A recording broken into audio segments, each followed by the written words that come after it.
दोस्तों, क्या हुआ जब ऑटो रिक्शा चालक ने महिला को गलत गलियों में ले जाकर डराया और बार बार उसकी ओर गंदी टिप्पणी करता रहा और महिला को अकेले देखकर अपने दोस्तों के साथ मिलकर जबरदस्ती किया, उसका रेप और उसका मर्डर करके उसे बंद पुराने घर में छोड़ गए। उसके बाद जो हुआ उसे सुनकर आपके भी आंखों में आंसू आ जाएंगे। तो चलिए कहानी को शुरू से सुनते हैं।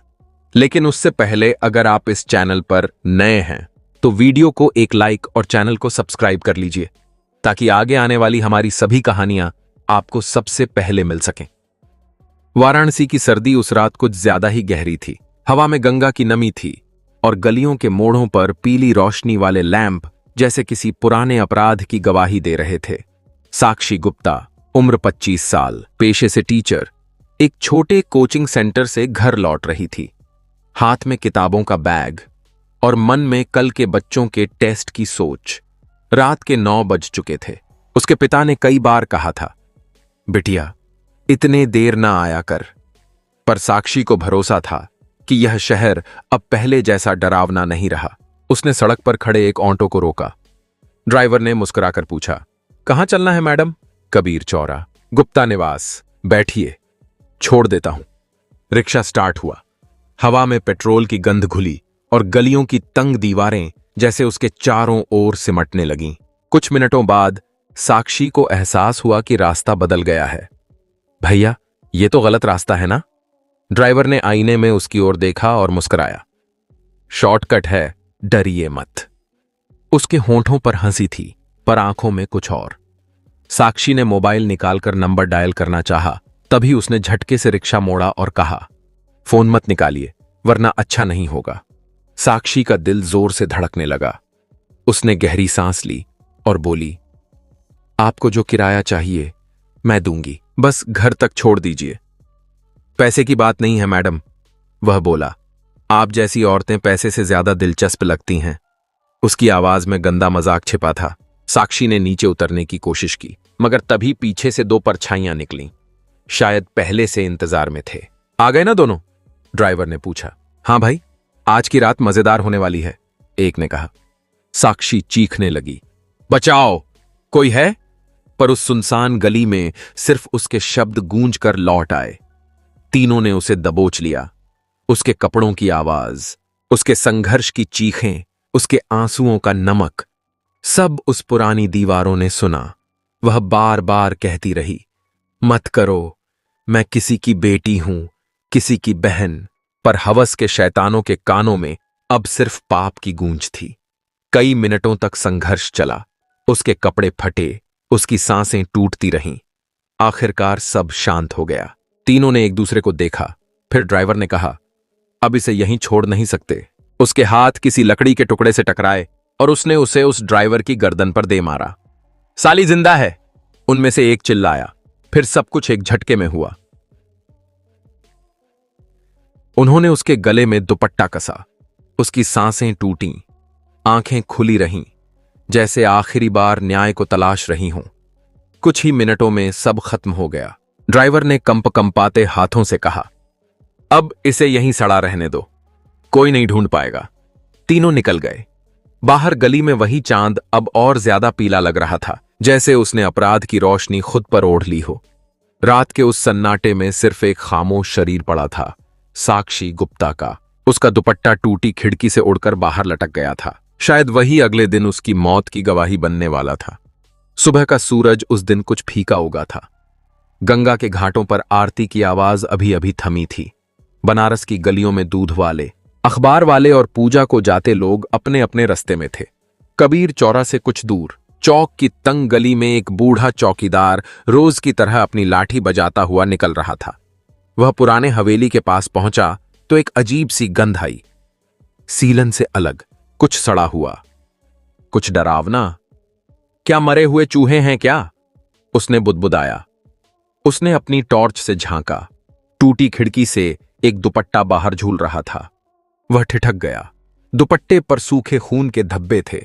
उसका दिल धक से रह गया। वह भागता हुआ पास की दुकान तक पहुंचा। रामू, अरे रामू, इधर आओ। रामू आया तो बूढ़े ने कहा, लगता है हवेली में कुछ बुरा हुआ है, बदबू आ रही है। दोनों ने मिलकर खिड़की के पास से अंदर झांका और उनके पैरों तले जमीन खिसक गई। अंदर एक युवती का शव पड़ा था, आधे खुले कपड़ों में, शरीर पर नीले निशान, चेहरा थका हुआ और शांत। रामू कांपते हुए बोला, हे भगवान, ये तो मरी हुई है। चौकीदार ने तुरंत थाने फोन लगाया। साहब, पुरानी हवेली में एक लड़की की लाश मिली है।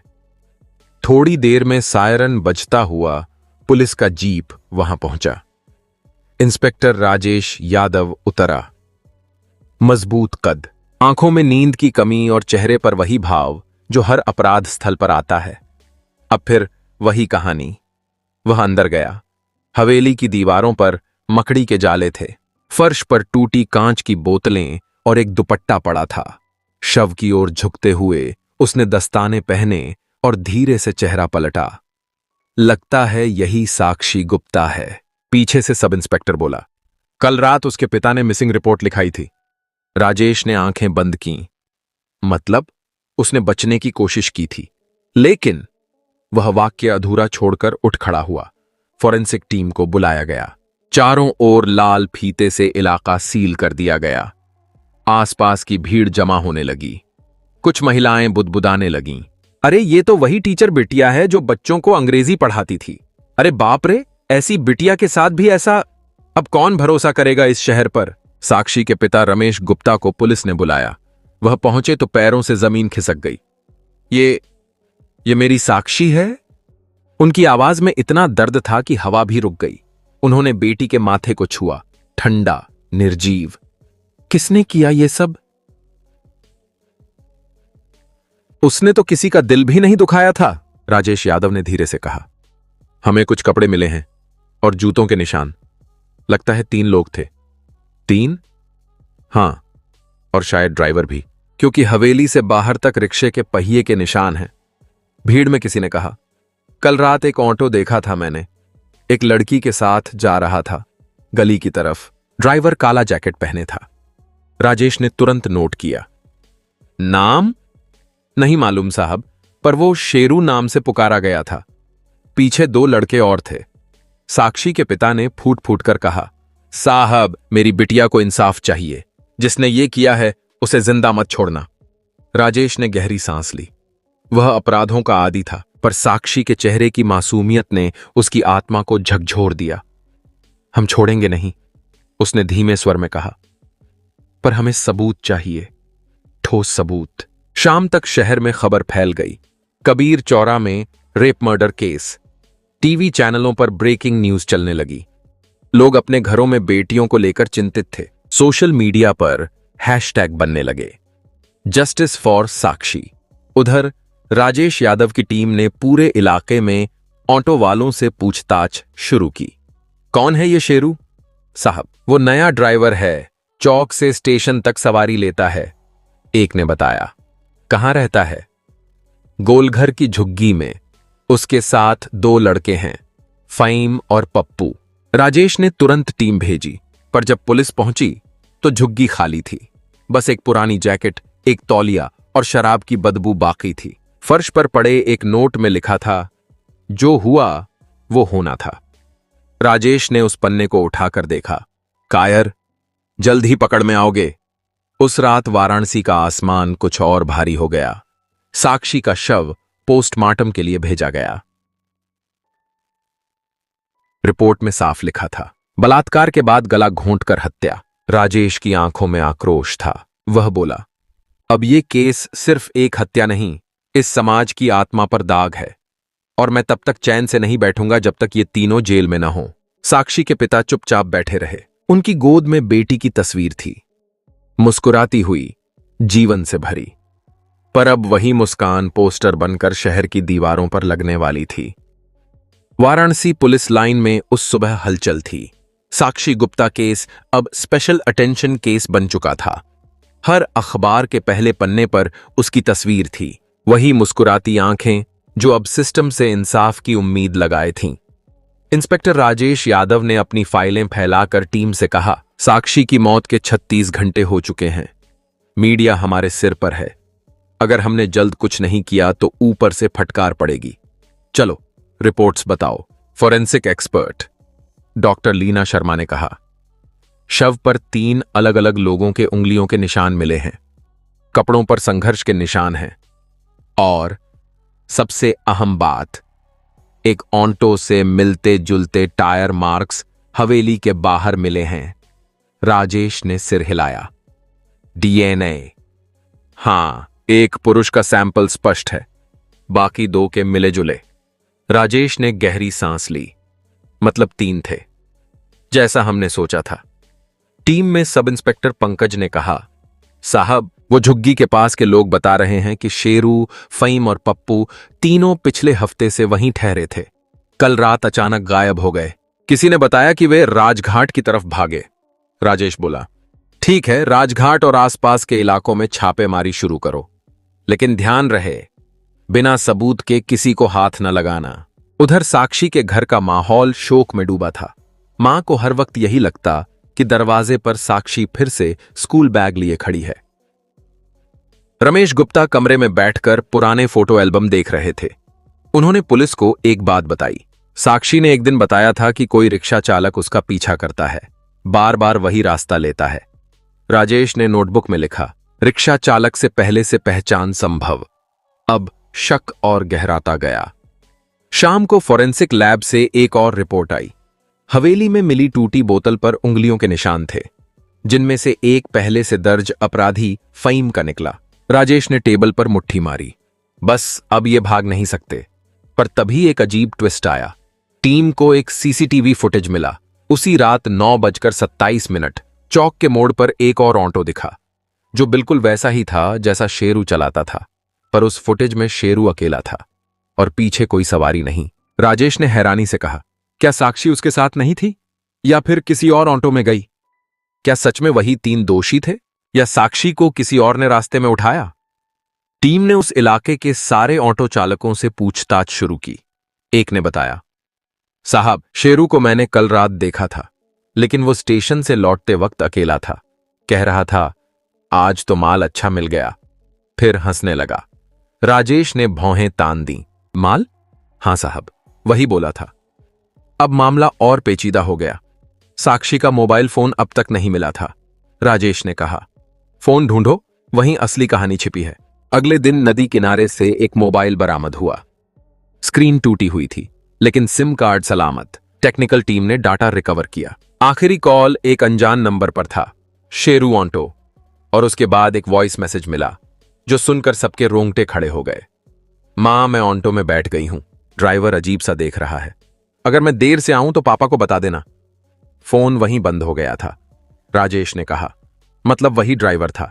सीसीटीवी शायद गड़बड़ टाइमिंग दिखा रहा है। अब पुलिस ने सभी बस अड्डों, रेलवे स्टेशनों और शहर के बाहर के रास्तों पर पोस्टर चिपकाए। शेरू उर्फ शेर अली, उम्र 28, फहीम उर्फ छोटू, उम्र 24, पप्पू उर्फ प्रेमलाल, वांछित अपराधी। जांच आगे बढ़ी तो एक नया गवाह मिला, एक 8 साल का बच्चा नसीम। वह हवेली के बगल वाली झोपड़ी में रहता था। बेटा, उस रात कुछ देखा था? राजेश ने पूछा। बच्चा डरते डरते बोला, हां साहब, 3 लोग आए थे। एक रिक्शा में लड़की थी, वो चिल्ला रही थी, मुझे जाने दो। तूने चेहरा देखा? हां, एक की दाढ़ी थी, दूसरे ने नीली टोपी पहनी थी। राजेश ने तुरंत स्केच बनवाए। स्केच फहीम और पप्पू से मिलते थे। अब कोई शक नहीं रहा था।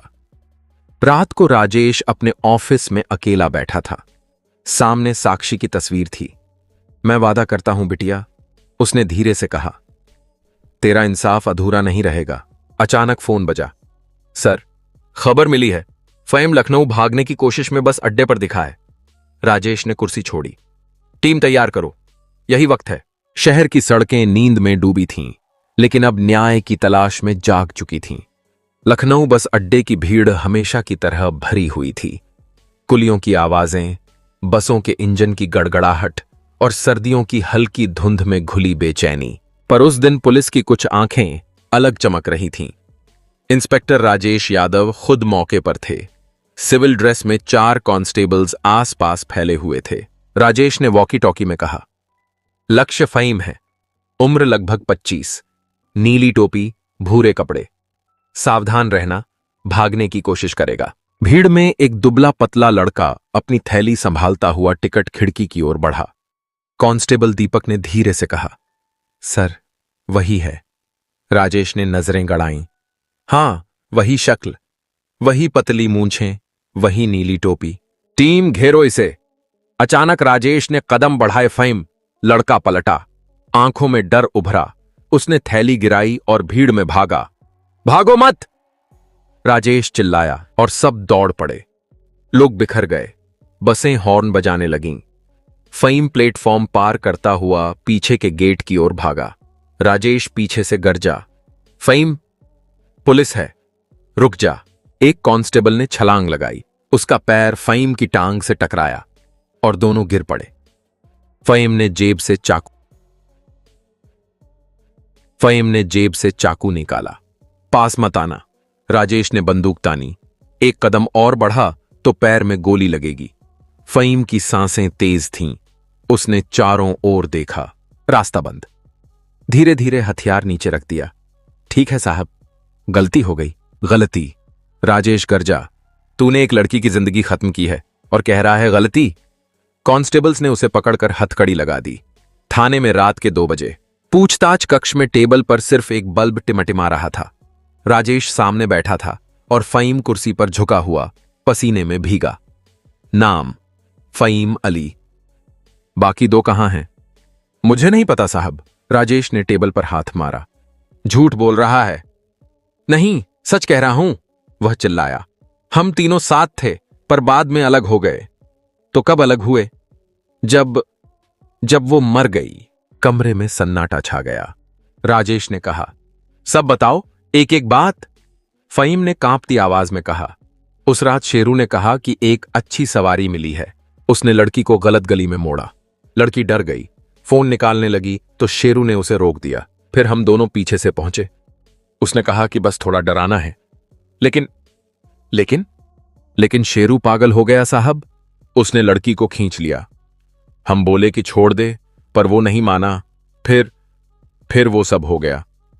राजेश की आंखें सख्त थीं। मतलब तुमने देखा पर रोका नहीं? फ़हीम चुप रहा। और फिर हत्या शेरू ने किया। हम डर गए। उसने कहा, अगर किसी ने जुबान खोली तो सब मर जाएंगे। राजेश ने गहरी सांस ली। अब शेरू कहां है? मुझे नहीं पता, पर उसने कहा था कि वो बिहार भागेगा। अपने गांव? राजेश ने टीम को आदेश दिया, बिहार बॉर्डर के सभी थानों को अलर्ट करो। अगले दिन सुबह राजेश ने पप्पू की तलाश शुरू की। मोबाइल ट्रेस से पता चला कि उसने अपने रिश्तेदार को कॉल किया था। मैं दिल्ली जा रहा हूं, पुलिस पीछे है। दिल्ली पुलिस को सूचना दी गई। 2 दिन बाद पप्पू नई दिल्ली रेलवे स्टेशन पर पकड़ा गया। उसके चेहरे पर गुस्सा नहीं, बल्कि अपराध की स्वीकृति थी। तू जानता था क्या हुआ था? राजेश ने पूछा। वो किया? हां, उसने कहा, पर मेरे हाथों खून नहीं लगा था। मैं बस डर गया था। डर? राजेश ने ठंडे स्वर में कहा। जिस लड़की की सांसें छिन लीं, उसने भी तो डरकर ही आखिरी सांस ली होगी। अब राजेश के पास 2 आरोपी थे, फ़हीम और पप्पू। दोनों के बयान एक जैसे थे। तीसरा, शेरू। फ़हीम ने एक और राज खोला। साहब, शेरू के पास साक्षी का मोबाइल और दुपट्टा है। उसने कहा था कि उसे बेचेगा या नदी में फेंक देगा। उसके दाहिने हाथ पर एक टैटू है, सुल्तान। अब पुलिस ने बिहार में छापेमारी शुरू की। सहरसा के पास एक बस स्टैंड से खबर आई, एक आदमी दाढ़ी और हाथ पर टैटू सुल्तान छिपा हुआ दिखा है। राजेश खुद वहां पहुंचा। उसके साथ बिहार पुलिस भी थी। भीड़ में शेरू खड़ा था, पुरानी शॉल ओढ़े, जैसे कोई साधारण मजदूर हो। राजेश ने संकेत किया, चारों तरफ से घेरो। पुलिस, किसी ने चिल्लाया। शेरू भागा। पीछा शुरू हुआ। गली में घुसा, फिर पीछे से एक गोली चली। हवा में चेतावनी।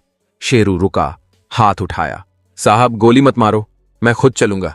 राजेश ने पास जाकर हथकड़ी लगाई। अब बोलेगा तू, या कोर्ट में तेरे खिलाफ गवाही खुद तेरी जुबान देगी। शेरू मुस्कुराया। साहब, अब बोलेगा तो सच ही बोलेगा, राजेश ने कहा। यही सच अब अदालत में सुना जाएगा। तीनों आरोपी अब वाराणसी लाए गए। शहर की जनता ने राहत की सांस ली, पर साक्षी का परिवार अब भी टूटा हुआ था। मां बस इतना कहती, भगवान करे उसे सच्चा न्याय मिले। राजेश ने फाइल बंद की और कहा, अब यह मामला अदालत की दहलीज पर जाएगा। वहां तय होगा इंसाफ जिंदा है या सिर्फ किताबों में। वाराणसी की कचहरी के सामने उस दिन भीड़ थी। मीडिया के कैमरे, पुलिस की वैनें और आम जनता की आंखों में सवाल। क्या आज साक्षी गुप्ता को न्याय मिलेगा? क्या तीनों दोषियों को फांसी दी जाएगी? तीनों आरोपी शेरू, फहीम और पप्पू को कड़ी सुरक्षा में अदालत लाया गया। उनके चेहरों पर नकाब था, पर अपराध की दुर्गंध हवा में तैर रही थी। साक्षी के पिता रमेश गुप्ता अपनी पत्नी के साथ पीछे की बेंच पर बैठे थे। मां की आंखों में आंसू नहीं थे, अब बस एक पत्थर जैसी चुप्पी थी। राजेश यादव भी मौजूद थे। उनके हाथ में वही मोटी फाइल थी, केस नंबर 217/25, राज्य बनाम शेरू और दूसरा। चार्जशीट तैयार थी। अभियोजन पक्ष के वरिष्ठ वकील अद्वैत त्रिपाठी ने दस्तावेज पढ़ना शुरू किया। महोदय, साक्ष्य और गवाहों के आधार पर यह स्पष्ट है कि 24 जनवरी की रात अभियुक्त शेर अली उर्फ शेरू ने अपने साथियों फहीम अली और प्रेमलाल उर्फ पप्पू के साथ मिलकर पीड़िता साक्षी गुप्ता का अपहरण किया, बलात्कार किया और फिर गला घोंटकर हत्या की। उन्होंने सबूतों की सूची प्रस्तुत की, फॉरेंसिक रिपोर्ट जिसमें तीनों के डीएनए के निशान मिले। हवेली के बाहर टायर के निशान और ऑटो का मिलान। हवेली में मिली शराब की बोतल जिस पर फहीम की उंगलियों के निशान। अदालत में सन्नाटा छा गया। अद्वैत बोले, मान्यवर, यह केस केवल एक लड़की के खिलाफ अपराध नहीं, बल्कि इस समाज की आत्मा पर हमला है। न्याय तभी सच्चा होगा जब दोषियों को कड़ी सजा मिले। बचाव पक्ष के वकील मोहम्मद सलीम ने दस्तावेज उठाया। महोदय, उन्होंने कहा, हमारा मुवक्किल शेरू निर्दोष है। पुलिस ने उसे जबरन फंसाया है। उसके खिलाफ कोई प्रत्यक्ष गवाह नहीं। डीएनए रिपोर्ट में अस्पष्टता है और गवाह एक बच्चा है जिसकी उम्र मात्र 8 वर्ष। वह आसानी से किसी के प्रभाव में आ सकता है। राजेश यादव की आंखों में गुस्सा तैर गया, पर अदालत में अनुशासन आवश्यक था। जज ने कहा, अभी आपत्ति दर्ज की जाती है। अभियोजन पक्ष को जवाब देना होगा। अदालत की दीवारों के बाहर साक्षी का परिवार मीडिया से घिरा था। आपको क्या उम्मीद है? रमेश गुप्ता ने धीमे स्वर में कहा, बस यही कि मेरी बेटी की आत्मा को शांति मिले। हमने कानून पर भरोसा किया है, अब वही देखे। उस रात वे घर लौटे तो दीवारों पर लगी साक्षी की तस्वीर देखते रहे। मां ने रोते हुए कहा, क्यों अकेली निकली थी उस रात? क्यों? पिता ने उत्तर नहीं दिया। कभी कभी सवालों के आगे शब्द भी हार जाते हैं। अद्वैत त्रिपाठी अपने चैम्बर में केस फाइल पलट रहे थे। हमें यह केस सिर्फ कानून से नहीं, भावना से भी जीतना है, उन्होंने जूनियर से कहा। साहब, मीडिया भी इस पर रिपोर्ट कर रही है। देश भर में जस्टिस फॉर साक्षी ट्रेंड कर रहा है। अच्छा है, अद्वैत बोले, कभी कभी जनता का दबाव ही न्याय को तेजी देता है। उन्होंने नोट्स लिखे।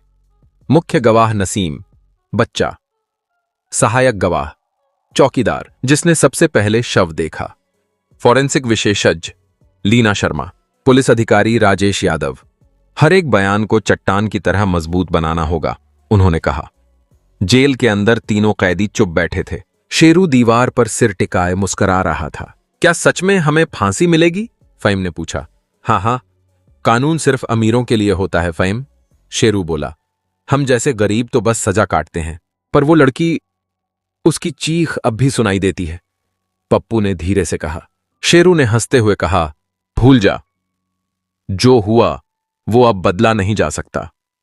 फहीम ने दीवार की तरफ देखा, लेकिन शायद भगवान बदल देगा। शेरू की आंखों में एक पल को डर उभरा, पर उसने सिर झटका। भगवान? वो भी तो हम जैसे गरीबों का नहीं होता। 5 फरवरी की सुबह अदालत ने चार्जशीट स्वीकार की। जज ने कहा, सभी आरोपियों पर धारा 376D, सामूहिक बलात्कार 302, हत्या और 201, सबूत मिटाने का प्रयास के तहत मुकदमा चलेगा। साक्षी के पिता ने सिर झुकाकर आंसू पोंछे। राजेश यादव ने उनके कंधे पर हाथ रखा। अब असली लड़ाई शुरू होती है बाबूजी। वाराणसी में प्रदर्शन शुरू हो गए। लोग मोमबत्तियां लेकर सड़कों पर निकले, साक्षी को न्याय दो, बलात्कारियों को फांसी दो। स्कूलों में बच्चियां एक दूसरे को देखकर डरती थीं। माएं अब अपनी बेटियों को घर से बाहर भेजने से पहले भगवान से दुआ करतीं। राजेश अखबार पढ़ते हुए सोच रहा था, कितनी साक्षियां होंगी जो डर में जीती हैं और कानून तक पहुंच ही नहीं पाती। रात को उसने फाइल बंद की। टेबल लैंप की रोशनी में उसने लिखा, इंसाफ की लड़ाई अदालत में नहीं, दिलों में जीती जाती है। अब अगली तारीख तय थी, 10 मार्च। मुकदमे की पहली सुनवाई। राजेश ने गहरी सांस ली।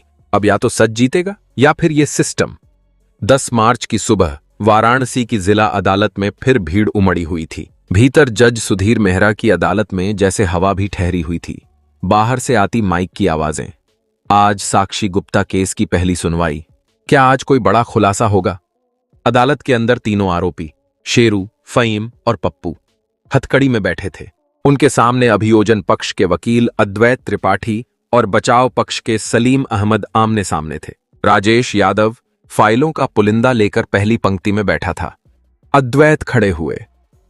महोदय, हम अपने पहले गवाह को बुलाना चाहते हैं। नसीम, उम्र 8 वर्ष। दरवाजा खुला। एक छोटा सा लड़का अंदर आया। उसके हाथ कांप रहे थे, पर आंखों में डर के साथ एक सच्चाई थी। जज ने मुस्कुराते हुए पूछा, बेटा, क्या तुम्हें पता है कि झूठ बोलना बुरा होता है? नसीम ने सिर हिलाया। हां, झूठ बोलने वाला जेल जाता है। अदालत में हल्की सी मुस्कान फैली। अद्वैत ने धीरे से पूछा, नसीम, उस रात तुमने क्या देखा था? नसीम ने कहा, मैं हवेली के पास खेल रहा था। रात हो गई थी। एक रिक्शा आया। उसमें एक आंटी थी। वो डर रही थी। फिर 3 आदमी उतरे। वो लोग उसे खींचकर अंदर ले गए। आंटी चिल्ला रही थी। फिर आवाज बंद हो गई। पूरा कमरा सन्न रह गया। अद्वैत बोले, क्या तुम इनमें से किसी को पहचानते हो? नसीम ने धीरे से शेरू की ओर इशारा किया। वो वाला जिसने पहले गाली दी थी। सलीम अहमद उठे। महोदय, यह बच्चा नाबालिग है। उसे किसी ने सिखाया होगा क्या बोलना है। अद्वैत ने कहा, बचपन सच नहीं झूठ बोलता, डर बोलता है साहब। जज ने शांत स्वर में कहा, गवाह की गवाही अदालत में दर्ज की जाती है। अगले दिन डॉक्टर लीना शर्मा को बुलाया गया। उन्होंने अपनी रिपोर्ट अदालत में पेश की। पीड़िता के शरीर से प्राप्त डीएनए सैंपल्स में अभियुक्त शेर अली, फहीम अली और प्रेमलाल के निशान मिले हैं। इसके अलावा हवेली की दीवार पर मिले खून के धब्बे साक्षी के खून से मेल खाते हैं। बचाव पक्ष ने क्रॉस एग्जामिनेशन शुरू किया। क्या यह डीएनए सैंपल किसी लैब त्रुटि से गलत हो सकता है? संभावना बहुत कम है, लेकिन शून्य नहीं। लीना बोली।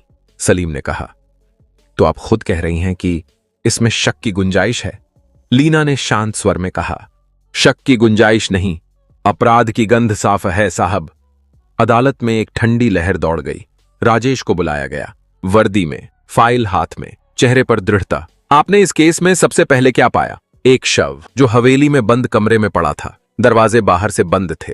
अंदर शराब की बोतल, टूटा मोबाइल और महिला के कपड़ों के टुकड़े थे।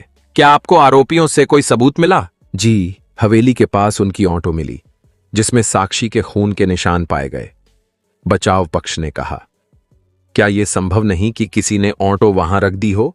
राजेश बोले, संभव तो यह भी है कि अपराधी अदालत में निर्दोष बनकर बैठे हों। अदालत में एक तनावपूर्ण खामोशी छा गई। बाहर न्यूज चैनलों पर बहस जारी थी। क्या पुलिस ने सही सबूत इकट्ठे किए? क्या नसीम की गवाही पर्याप्त है? क्यों महिलाओं के खिलाफ अपराध रुक नहीं रहे? टीवी पर साक्षी की तस्वीर के साथ लिखा आता, मैं अब नहीं बोल सकती, पर मेरा सच अदालत बोलेगी। अद्वैत रात भर टीवी देखते हुए नोट्स बनाते रहे।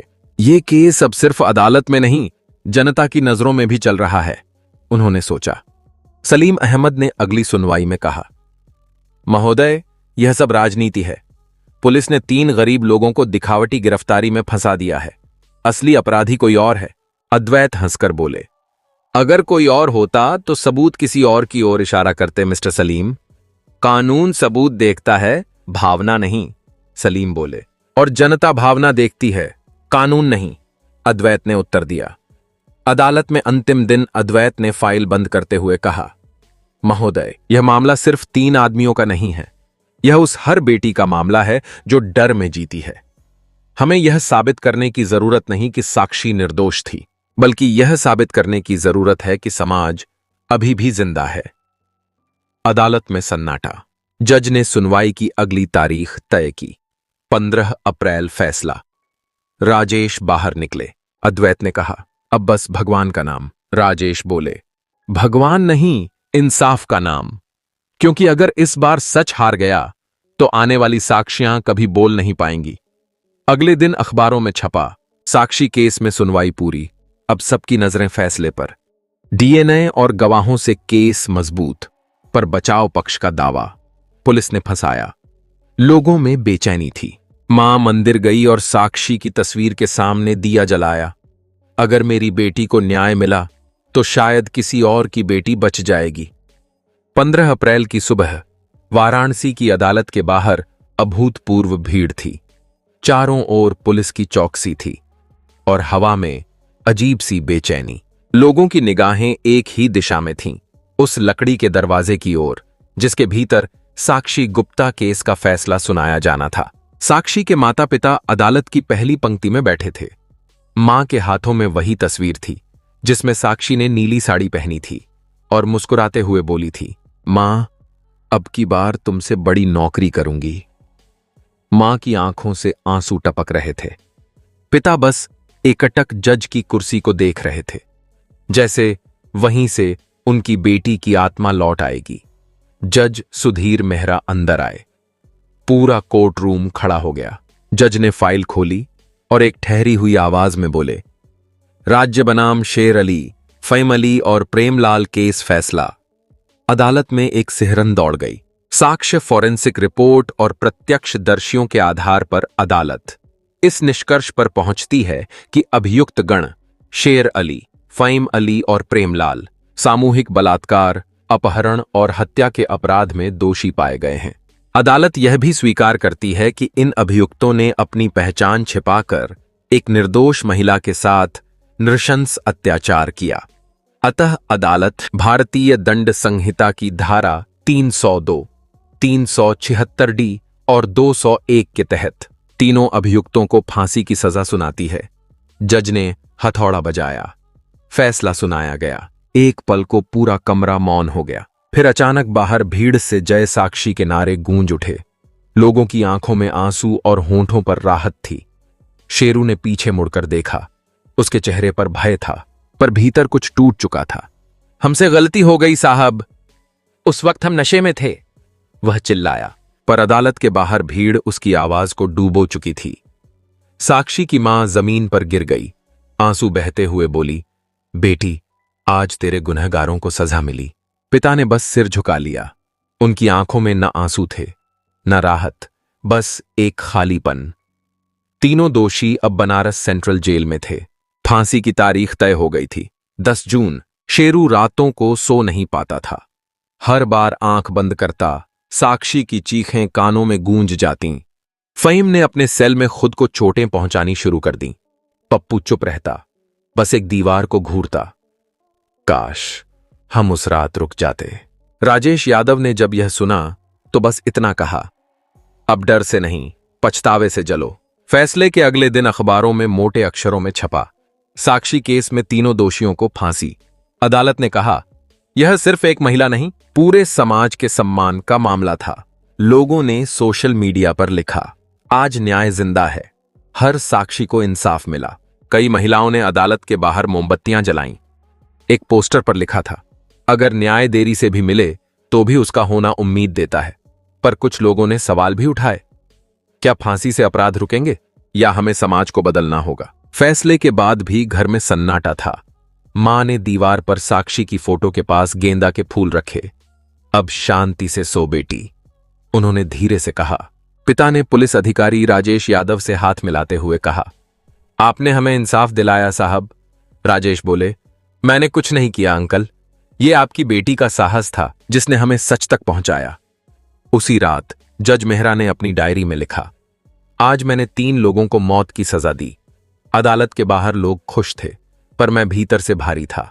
इंसाफ तब पूरा होता है जब अपराध रुक जाए, पर हर साक्षी की चीख बताती है। समाज अब भी नहीं बदला। उन्होंने कलम रखी और खिड़की से बाहर देखा। वाराणसी की गलियां शांत थीं, पर हवा में अब भी वह गूंज थी।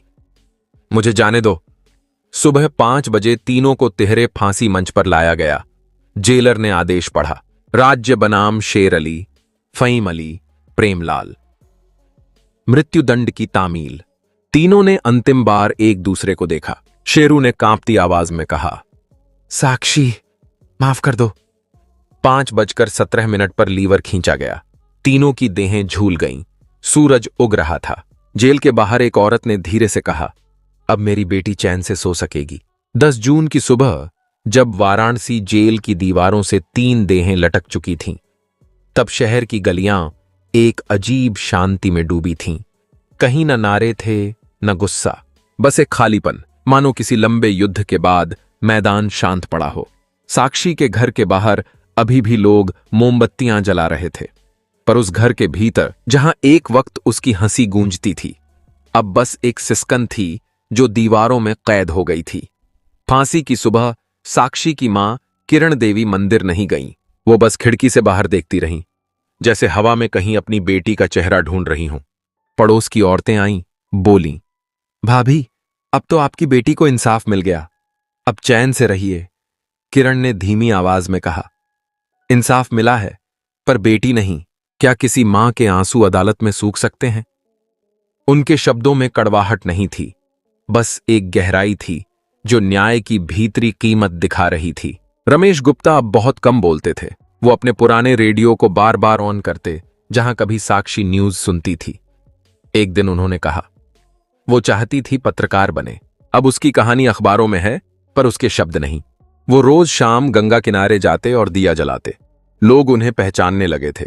वो साक्षी के पापा हैं, पर वो सिर झुका लेते, जैसे नाम सुनना भी बोझ लगने लगा हो। इंस्पेक्टर राजेश यादव को पूरे राज्य में सम्मान मिला। मीडिया ने उन्हें साहसी अधिकारी कहा, लेकिन उनके भीतर कुछ और चल रहा था। एक रात उन्होंने अपने साथी पंकज से कहा, हमने 3 को फांसी दी, लेकिन देखो अखबार, कल ही लखनऊ में एक और लड़की के साथ वही हुआ। पंकज चुप रहा। राजेश ने कहा, कानून सजा देता है, पर डर नहीं पैदा कर पाता। शायद हमें कानून नहीं, सोच बदलनी होगी। उनकी आवाज में थकावट थी, जैसे इंसाफ जीत गया हो, पर इंसान हार गया हो। सोशल मीडिया पर हैशटैग चल रहे थे, जस्टिस फॉर साक्षी, नया भारत, बेटियों का इंसाफ। लोग लिख रहे थे, साक्षी केस ने हमें सिखाया कि सच देर से भी जीतता है। हर शहर में अब साक्षी जैसी बेटियों की सुरक्षा होनी चाहिए। पर हकीकत यह थी कि अगले महीने ही अखबार में एक और खबर छपी, गोरखपुर में युवती के साथ दरिंदगी। लोग बोले, क्या साक्षी केस का कोई असर नहीं? समाज ने कुछ पल के लिए शोर मचाया, फिर चुप हो गया, मानो इंसाफ सिर्फ एक दिन की खबर बनकर रह गया। फैसले के कुछ महीने बाद साक्षी की मां ने एक घोषणा की, साक्षी फाउंडेशन, लड़कियों की सुरक्षा और शिक्षा के लिए। उन्होंने प्रेस कॉन्फ्रेंस में कहा, मेरी बेटी की मौत अगर किसी और बेटी की जिंदगी बचा दे तो वही उसका असली न्याय होगा। शहर के कॉलेजों में छात्राओं के लिए आत्मरक्षा कैंप शुरू हुए। दीवारों पर लिखा जाने लगा, डर नहीं, आवाज बनो। मीडिया ने इसे नई साक्षी की शुरुआत कहा। एक रात जज सुधीर मेहरा अपनी डायरी के सामने बैठे थे। उन्होंने लिखा, आज 3 महीने हो गए उस फैसले को। अदालत में मैंने न्याय दिया, लेकिन हर रात सपने में वही लड़की दिखती है। उसकी चीखें अब सजा की गूंज से ज्यादा जिंदा लगती हैं। शायद न्याय का अर्थ यही है कि कोई और वह चीख न सुने। उन्होंने पन्ना बंद किया और खिड़की से देखा। गंगा किनारे एक दीपक तैरता हुआ जा रहा था, शायद किसी पिता का, जिसने अब भी उम्मीद छोड़ी नहीं थी। एक शाम साक्षी की मां के घर एक लड़की आई, कॉलेज की छात्रा, नाम रिया त्रिपाठी। वो बोली, आंटी, मैं भी पत्रकार बनना चाहती हूं, साक्षी दीदी की तरह। किरण की आंखों में आंसू भर आए। उन्होंने कहा, अगर तू सच लिखेगी तो वही मेरी बेटी का काम पूरा होगा। रिया ने उनके पांव छुए और बोली, मैं वादा करती हूं आंटी, अब किसी साक्षी की कहानी अधूरी नहीं रहेगी। उस पल जैसे हवा में साक्षी की मुस्कुराहट फिर गूंज उठी। उस रात वाराणसी की गलियां फिर शांत थीं, लेकिन हवेली जहां साक्षी ने आखिरी सांस ली थी अब सरकारी सील से बंद थी। लोग वहां से गुजरते वक्त धीरे बोलते, यहां अब न्याय की आत्मा बसती है। गंगा के किनारे दीपों की कतार बह रही थी। हर दीप एक कहानी, हर लौ एक वादा। न्याय सिर्फ सजा नहीं होता, वह उम्मीद होता है कि किसी और की बेटी जिंदा लौट आए। और इसी के साथ साक्षी की कहानी खत्म नहीं हुई। वह बस एक शुरुआत थी, हर उस आवाज की जो अब डर से नहीं, साहस से बोलेगी। साक्षी गुप्ता केस का फैसला सुनाए जाने के बाद देश भर में चर्चा का तूफान मच गया। हर चैनल पर वही एक नाम गूंज रहा था, साक्षी। लेकिन इस बार साक्षी के लिए नहीं बल्कि टीआरपी के लिए। टीवी चैनलों पर बहसें चल रही थीं। क्या फांसी से महिलाओं की सुरक्षा सुनिश्चित हो जाएगी? क्या पुलिस ने सच में सही लोगों को पकड़ा, या किसी बड़े राजनेता का नाम दबा दिया गया? हर स्टूडियो में लोग चिल्ला रहे थे। किसी ने साक्षी को निर्भया 2.0 कहा तो किसी ने राजनीतिक मोहरा। एक चैनल के रिपोर्टर ने राजेश यादव से पूछा, सर, क्या आपने किसी राजनेता का नाम दबाया? सोशल मीडिया पर ऐसा कहा जा रहा है कि फहीम के मोबाइल में किसी स्थानीय पार्षद का नंबर था। राजेश ने गुस्से में जवाब दिया, मीडिया अगर सच जानना चाहती तो केस के वक्त साथ खड़ी होती। अब जब न्याय मिल गया तो सनसनी चाहिए। पर वह एक लाइन अगले दिन हेडलाइन बन गई। पुलिस अधिकारी राजेश बोले, मीडिया झूठ फैलाती है। अब हर चैनल उस पर बहस करने लगा। कहानी का फोकस साक्षी से हटकर राजेश बनाम मीडिया बन गया। फैसले के एक हफ्ते बाद मुख्यमंत्री ने प्रेस कॉन्फ्रेंस की। हमने बेटियों को सुरक्षा दी है। साक्षी केस में फांसी का फैसला हमारी सरकार की सख्ती का नतीजा है। मीडिया तालियां बजाने लगी, पर किसी ने यह नहीं पूछा कि साक्षी को सुरक्षा तब क्यों नहीं मिली जब वह बार बार थाने गई थी और उसकी शिकायत दर्ज नहीं हुई थी। विपक्षी दलों ने कहा, यह सरकार की नहीं, अदालत की जीत है। एक ने ट्वीट किया, साक्षी के नाम पर वोट मत मांगो, उसके नाम पर सुधार लाओ। राजनीतिक मंचों पर अब साक्षी सिर्फ एक नारा बन चुकी थी। उसी दौरान राजेश यादव को एक गोपनीय पत्र मिला। लिखा था, साक्षी केस की पुरानी शिकायत फाइल नष्ट कर दी गई है। ऊपर से आदेश था कि पुरानी बातों को भूल जाओ। राजेश ने माथा पकड़ लिया। मतलब जब उसने शिकायत की थी तो उसे दबा दिया गया था। अब उनके सामने एक नैतिक सवाल था, क्या वो यह सच सार्वजनिक करें या चुप रहें ताकि उनकी नौकरी न जाए? उन्होंने फाइल की कॉपी संभाल कर रखी। कभी सही वक्त आने पर यह सच सामने लाऊंगा, उन्होंने खुद से कहा। एक न्यूज चैनल भारत दृष्टि ने अगले हफ्ते नया एंगल चलाया। साक्षी केस में निर्दोष फांसी पर, फॉरेंसिक में गलती का शक। टीवी पर डॉक्टर लीना शर्मा का पुराना बयान काटकर चलाया गया। संभावना बहुत कम है लेकिन शून्य नहीं, और साथ में लिखा, फॉरेंसिक एक्सपर्ट ने खुद माना रिपोर्ट में गलती हो सकती है। लीना ने अगली सुबह प्रेस कॉन्फ्रेंस कर कहा, मेरे बयान को तोड़ा मरोड़ा गया, रिपोर्ट एकदम सही है। पर तब तक सोशल मीडिया पर हैशटैग चल पड़ा था, फेक जस्टिस, रांग हैंगिंग। सच और झूठ की लाइनें धुंधली हो गईं। साक्षी फाउंडेशन को पहले समाज का समर्थन मिला था, पर अब राजनीति ने उसे भी बांट दिया। एक पार्टी बोली, यह संगठन विपक्ष के फंड से चल रहा है। दूसरी बोली, यह सरकार का प्रचार मंच है। किरण देवी हैरान थीं। वो बोली, मैंने तो बस अपनी बेटी के नाम पर कुछ अच्छा करना चाहा था। क्या अब इंसाफ भी पार्टी बन गया? उनकी आवाज कांप रही थी, लेकिन उस आवाज को किसी चैनल ने नहीं दिखाया, क्योंकि उसमें टीआरपी नहीं थी। राजेश यादव ने एक शाम मीडिया को बुलाया और कहा, साक्षी केस खत्म नहीं हुआ है। अगर हम समाज में सोच नहीं बदलते तो हर हफ्ते नई साक्षी जन्म लेगी और मरेगी। कई पत्रकारों ने उस बयान को भावनात्मक भाषण कहकर खारिज कर दिया, पर अगले दिन साक्षी फाउंडेशन के सोशल मीडिया पर वही लाइन वायरल हुई, हर हफ्ते एक नई साक्षी जन्म लेती है और मारी जाती है। लाखों लोगों ने शेयर किया। कुछ ने लिखा, राजेश यादव सस्पेंड होने से पहले सच बोल गए। वास्तव में 2 दिन बाद राजेश का ट्रांसफर प्रशासनिक कारणों से किसी दूरवर्ती जिले में कर दिया गया। 6 महीने बाद चुनाव आए। एक पार्टी ने अपने प्रचार पोस्टर पर लिखा, हमने साक्षी को इंसाफ दिलाया। दूसरी ने नारा दिया, हम हर साक्षी को बचाएंगे। साक्षी का नाम अब भीड़ में खो गया। वो अब किसी की बेटी नहीं, किसी पार्टी का प्रतीक बन चुकी थी। जज सुधीर मेहरा ने रिटायरमेंट से पहले एक सेमिनार में कहा, न्याय का सबसे बड़ा दुश्मन अपराधी नहीं, बल्कि वह शोर है जो सच को दबा देता है। लोग तालियां बजा रहे थे, पर किसी ने यह नहीं पूछा कि उन्होंने उस शोर को रोकने के लिए क्या किया।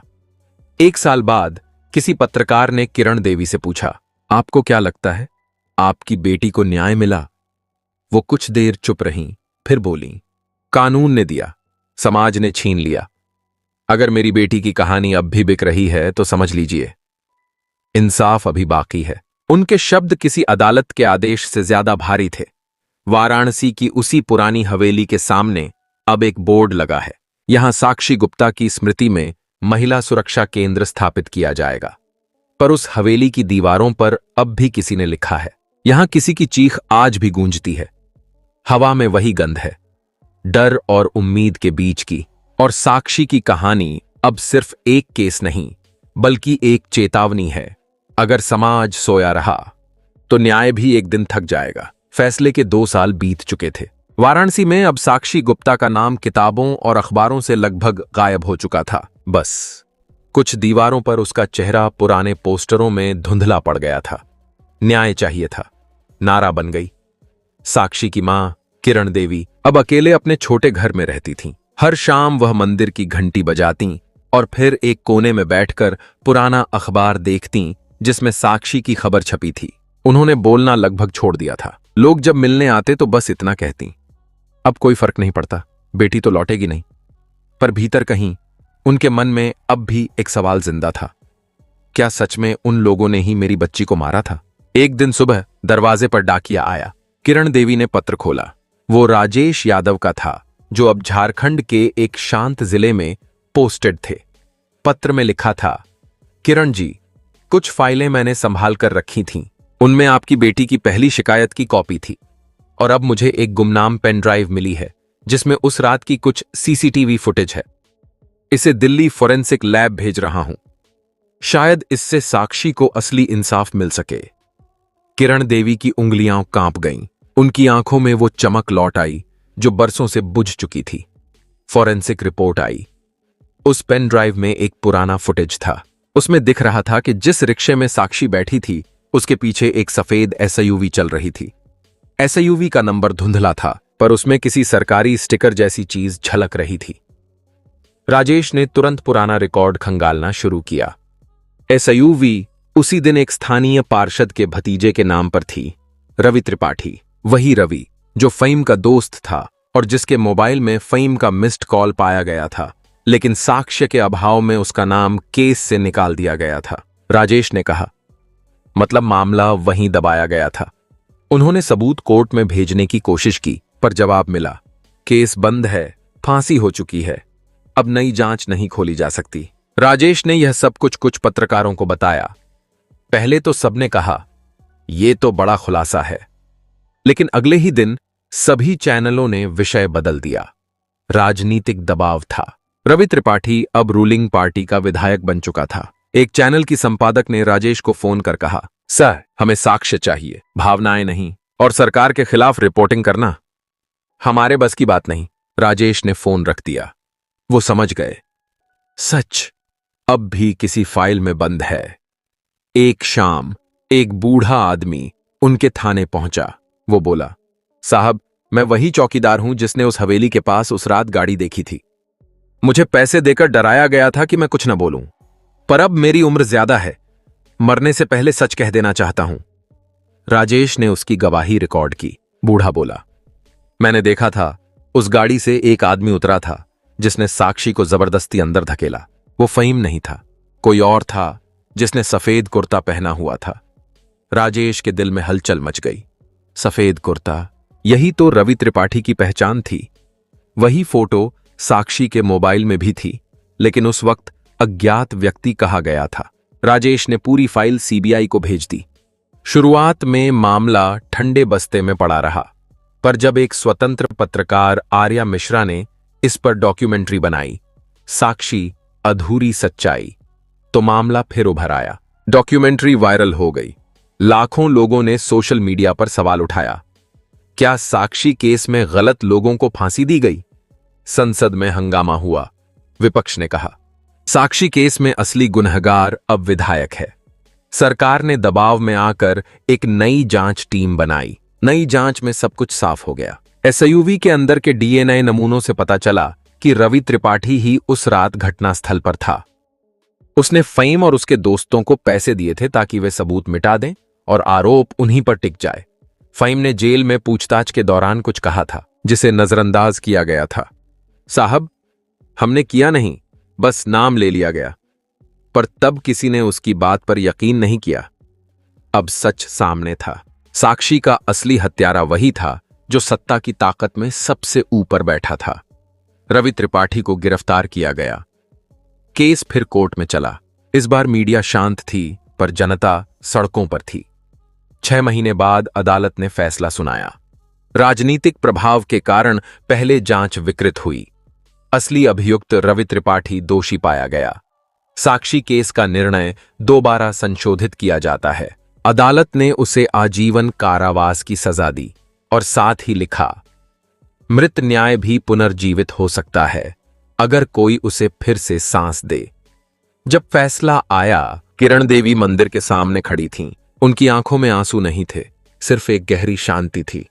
वो बोलीं, अब मुझे पता है मेरी बेटी की आत्मा को चैन मिलेगा। उन्होंने आसमान की ओर देखा और कहा, साक्षी, तू मरी नहीं थी, बस सोई थी, अब जाग गई है। राजेश यादव ने उसी हफ्ते रिटायरमेंट ले लिया। रात को उन्होंने अपनी डायरी में आखिरी लाइन लिखी, न्याय कभी खत्म नहीं होता, बस देर से पहुंचता है, और जब पहुंचता है तो समाज का चेहरा बदल देता है। उन्होंने खिड़की से बाहर देखा। बारिश शुरू हो गई थी, जैसे आसमान भी साक्षी के लिए रो रहा हो। 3 साल बाद साक्षी फाउंडेशन ने एक नया अभियान शुरू किया, हर साक्षी जिंदा है। इसका मकसद था हर महिला को यह एहसास कराना कि उसकी आवाज मायने रखती है। देश भर में लड़कियां पोस्टर लेकर निकलीं, हम डरेंगे नहीं, हम बोलेंगे। वाराणसी की वही हवेली अब एक प्रशिक्षण केंद्र बन चुकी थी। दीवारों पर लिखा था, यहां कभी एक लड़की की चीख गूंजी थी, अब यहां उसकी आवाज सिखाई जाती है।